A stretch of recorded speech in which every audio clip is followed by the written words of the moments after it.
चलिए स्टार्ट करते हैं वेक्टर्स एंड स्केलर्स को। उससे पहले कुछ ब्रीफ इंट्रोडक्शन कर लेते हैं जो हमने पिछले पढ़ा क्लास में।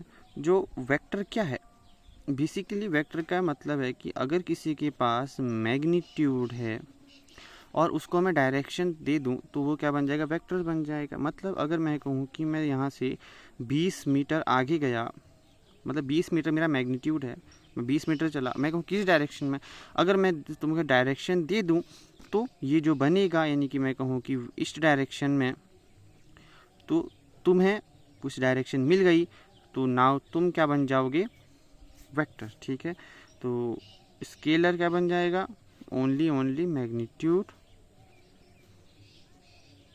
कि जो तुम्हारा एक्चुअल अमाउंट है, बेसिकली एक्चुअल अमाउंट से 20, मतलब तुम 20 मीटर चले, कहाँ मुझे नहीं पता। ठीक है, तो यानी कि 20 मीटर, ये जो तुम्हारा ओवरऑल क्या है इसके लिए, यानी कि अगर मैं कुछ वेक्टर को डिनोट करूँ तो ये है वेक्टर, जहाँ पर ये हिस्सा होता है हेड और ये वाला हिस्सा होता है टेल। ठीक है, तो वेक्टर्स का आप एडिशन समझते हैं। मतलब अगर मेरे पास एक वेक्टर है, इसमें ओवरऑल दूसरा वेक्टर जोड़ दूं तो मेरा क्या बन जाएगा, टोटल वेक्टर ये बन जाएगा। अगर मैं कहूँ ए वेक्टर बी वेक्टर है तो ये क्या बन जाएगा, ए प्लस और बी वेक्टर। देखो हमने ये भी पढ़ा, नहीं तो दोबारा देख लो। अगर कोई वेक्टर को हम ऐसे डिनोट करते हैं, ज़्यादा दिमाग ख़राब हो रहा है तुम ऐसे कर दो, और तुम्हें मन नहीं हो रहा तो तुम ऐसे कर दो, तीनों तरीके सही है। ठीक है, अब हम एक काम करते हैं, ट्राइंगल लॉ को पढ़ते हैं।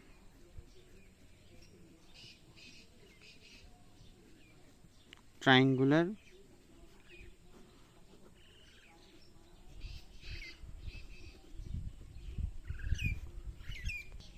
सो वेक्टर ट्राइंगल के, अब देखो मान लो कि तुम जो है 20 कदम इस डायरेक्शन में गए, जो भी डायरेक्शन, इस डायरेक्शन मान लो, फिर तुम्हारा मोड बदला और यहाँ पे जैसे पहुँचते तुमने क्या किया, और 20 कदम यहाँ पहुँच गए, तुम यहाँ पे पहुँच गए फाइनल डेस्टिनेशन में। ठीक है, यहाँ पहुँच गए।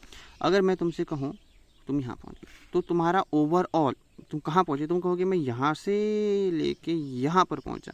यानी कि तुम जैसे ए वेक्टर था जो तुम 10 किलोमीटर चले और तुम 10 मीटर वेस्ट में चले मान लो, तो तुम 10 आई प्लस और 10 जे चले ओवरऑल, समझे।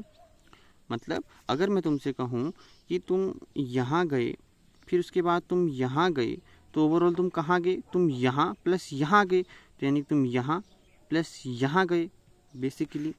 ठीक है, ऐसे समझने के लिए मैं निकाल यूज कर दिया। तो ट्राइंगल ऑफ वेक्टराइजेशन का मतलब वही है कि तुम एक्चुअल पाथ तुम्हारा कहाँ था, तुम यहाँ से यहाँ गए तो तुम यहाँ गए, फिर यहाँ गए, तुम कहोगे तुम कहाँ गए, यहाँ से तुम ओवरऑल यहीं पे गए। ठीक है, और एक और बात, कभी भी वेक्टर से जोड़ते हैं तो हम जो हेड वाला हिस्सा है उसमें टेल वाले हिस्से को जोड़ते हैं।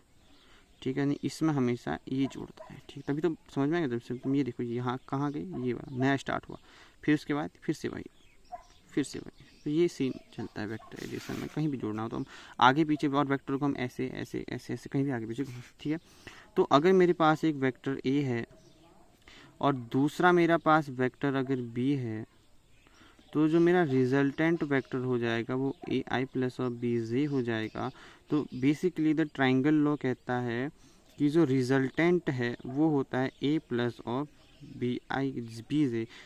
ठीक है, यानी कि जो रिजल्टेंट वेक्टर होता है, यानी जो एक्चुअल वेक्टर होता है तुम्हारा, मतलब रिजल्टेंट वेक्टर का मतलब क्या हो जाएगा, अगर तुम यहाँ गए उसके बाद तुम यहाँ गए तो तुम एक्चुअल में कितना कहाँ गए, तो जो रिजल्टेंट वेक्टर होगा, अगर तुम ए गए तुम बी गए तो वो हो जाएगा ए प्लस ऑफ बी। ठीक है, तो यही हमारे पास क्या है, ट्राइंगल लॉ है। अब ट्राइंगल लॉ के बाद हमारा दूसरा लॉ बचता है जिसका नाम है parallelogram law of vector addition. तो इस लॉ को हम अगली क्लास में पढ़ेंगे। तब तक के लिए बाय बाय। अगर आपको कुछ भी प्रॉब्लम डाउट हो तो कमेंट सेक्शन में ज़रूर बताएं। अगर आपको समझ में आए तो तब तक अच्छी बात है। मिलते हैं, तब तक के लिए बाय।